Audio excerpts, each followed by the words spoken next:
What if I tell you you can change your shape in Blender without actually changing it? Sounds crazy, right? Let me show you the magic.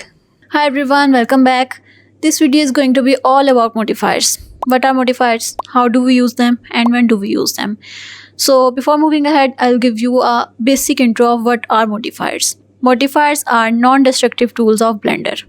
अब non destructive कैसे हैं? Simple, आप एक cube लें, उसमें modifier apply करें. Apparently उस पर मॉडिफायर अप्लाई हो गया, चेंजेस भी आ गए हैं, but in reality the mash of the cube will remain the same. वो क्यूब ही रहेगा. Okay, enough of theory, let's do it practically.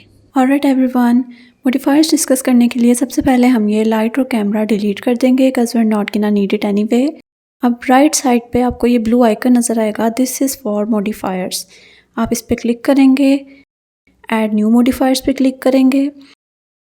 यहाँ पे आप मॉडिफायर सर्च भी कर सकते हैं और यहाँ पे आपको डिफरेंट कैटेगरीज भी दी हुई हैं. आप यहाँ से भी अपना मॉडिफायर सेलेक्ट कर सकते हैं. तो जो फर्स्ट हम डिस्कस करने वाले हैं उसमें हमारे पास जनरेट में सब डिवीजन सरफेस मॉडिफायर है. तो सब डिवीजन मॉडिफायर्स हम क्लिक कर देंगे. अगर हम इसका लेवल 0 कर दें, अब आप देख रहे हैं एडिट मोड में जाते हैं. अगर हम इसका लेवल 0 कर दें तो ये क्यूब ही है, लेकिन अगर मैं इसका लेवल इंक्रीज़ करूं तो आप देख रहे हैं इसमें ज्योमेट्री ऐड हो गया, इसमें फेसेस ऐड हो गया. तो जो सब डिवीजन सरफेस मॉडिफायर है उसका यही काम है कि आपकी ज्योमेट्री जो ऑलरेडी एग्जिस्ट कर रही है उस ज्योमेट्री में मज़ीद फेसेस ऐड करके, उसमें डिटेल्स ऐड करके उसको स्मूदन आउट कर दें, या फिर आप कह लें कि उसमें डिटेल रियलिस्टिक ऐड कर दें. आपको मैनुअली ज्योमेट्री ऐड करने की ज़रूरत नहीं पड़ेगी. तो ये इस तरह से आपकी ज्योमेट्री में फेसेस ऐड करिए. अब मैं जब इसके लेवल्स इंक्रीज़ कर रही हूँ तो आप देखें कि एक बिल्कुल राउंड शेप में आ रहा है, ये फेसेस ऐड होते जा रहे हैं और ये प्रॉपर राउंड शेप में आता जा रहा है. ओरिजिनली इट वाज क्यूब, लेकिन इसमें फेसेस ऐड होते गए और अब हम इसका लेवल इंक्रीज़ अगर करें तो आप देखें बिल्कुल छोटे छोटे इसमें फेसेस हैं जो कि अब नज़र भी नहीं आ रहे. तो अगर आप इसको लेवल थोड़े कम करें 4 पे, ये देखें आपको फेसेस नज़र आ रहे होंगे. तो ये फेसेस ऐड होके इसमें ज्योमेट्री ऐड करके थोड़ा रियलिस्टिक लुक देने के लिए, स्मूथ करने के लिए चीज़ों को, आप sub division surface modifier use करते हैं. नेक्स्ट अगर मॉडिफायर की बात करें हम, बेवल मॉडिफायर. इसके लिए ऑब्जेक्ट मोड में चले जाते हैं. मैं एक क्यूब ले लेती हूँ, इसको साइड पे ले आते हैं हम. अच्छा, अब बेवल मॉडिफायर का काम क्या है? जितने भी आपकी मॉडल में, शेप में, ऑब्जेक्ट्स में हार्श या फिर शार्प एजेस होते हैं उनको स्मूथ कर देता है, राउंड कर देता है. अब वो कैसे करता है? आप यहाँ से जनरेट में जाके भी ले सकते हैं. ये आपका बेवल मॉडिफायर है, या फिर आप यहाँ सर्च करके मॉडिफायर ऐड कर सकते हैं.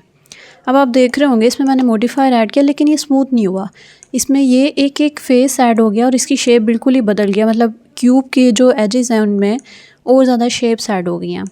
तो ये इसलिए क्योंकि इसका जो सेगमेंट्स हैं, यहाँ पे एक अमाउंट है हमारे पास और एक सेगमेंट है. इसका जो सेगमेंट है वो एक है हमारे पास. आप इसके सेगमेंट इंक्रीज़ करते जाएँ तो आप देख रहे हैं ये 2 फेसेस हो गए. जितना इंक्रीज़ करते जाएंगे उतना ये स्मूथ होता जाएगा और फेसेस ऐड होते जाएंगे. अब आप इसके लेवल्स इंक्रीज़ कर सकते हैं और ये इसके जो शार्प एजेस है वो बिल्कुल राउंड हो गए हैं. आप एडिट मोड में जाएं तो ये ओरिजिनली एक क्यूब ही है, मतलब ओरिजिनल ज्योमेट्री आपकी वही है. आप मॉडिफायर ख़त्म करेंगे तो ये वापस क्यूब आ जाएगा. लेकिन आप इसको अगर देखें मॉडिफायर्स अप्लाई करने के बाद तो इसके जो एजेस हैं वो राउंड हो गए हैं.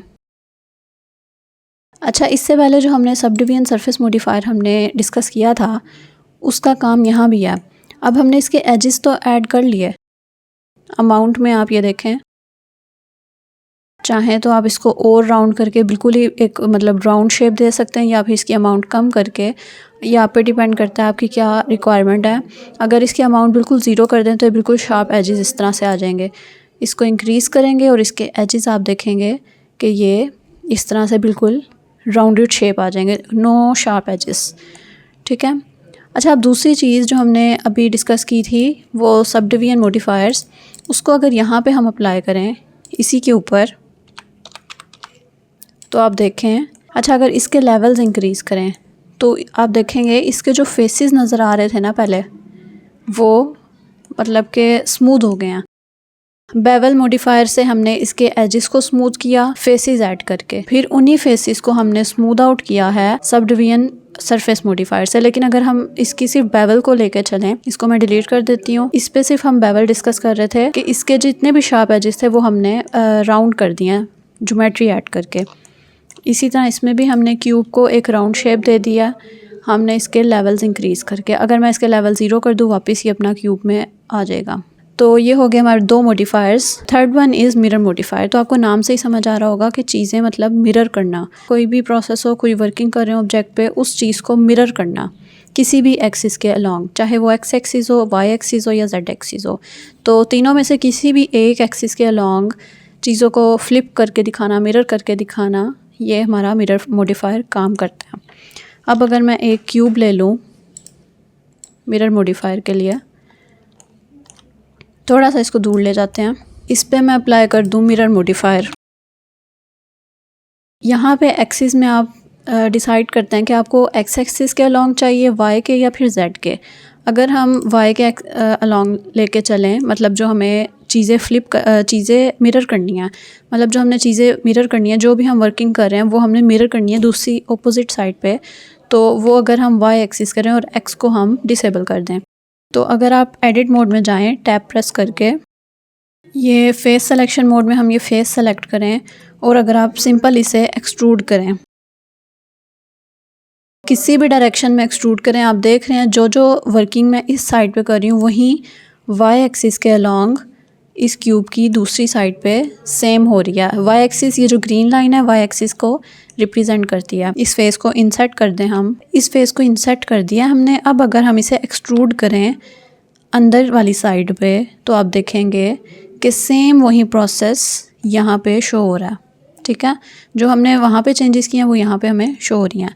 तो अगर अब मैं इसका साइज़ कम कर दूँ और वापस इसे एक्सट्रूड कर दूँ बाहर की तरफ, तो आप देखेंगे जो वर्किंग मैंने यहाँ पे किया वो सेम यहाँ पे मिरर हो रही है।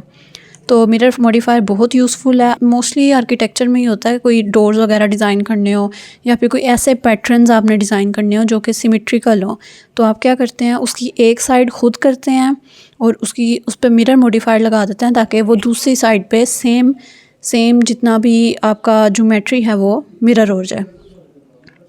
तो ये हो गए हमारे 3 मॉडिफायर्स। आई होप आपको समझ आ गई हो यहाँ तक। Alright everyone, those were some of the most commonly used modifiers. In the next one we will cover rest of them, so stay tuned for that, and don't forget to like, share and subscribe. I'll catch you in the next one. Until then, bye bye.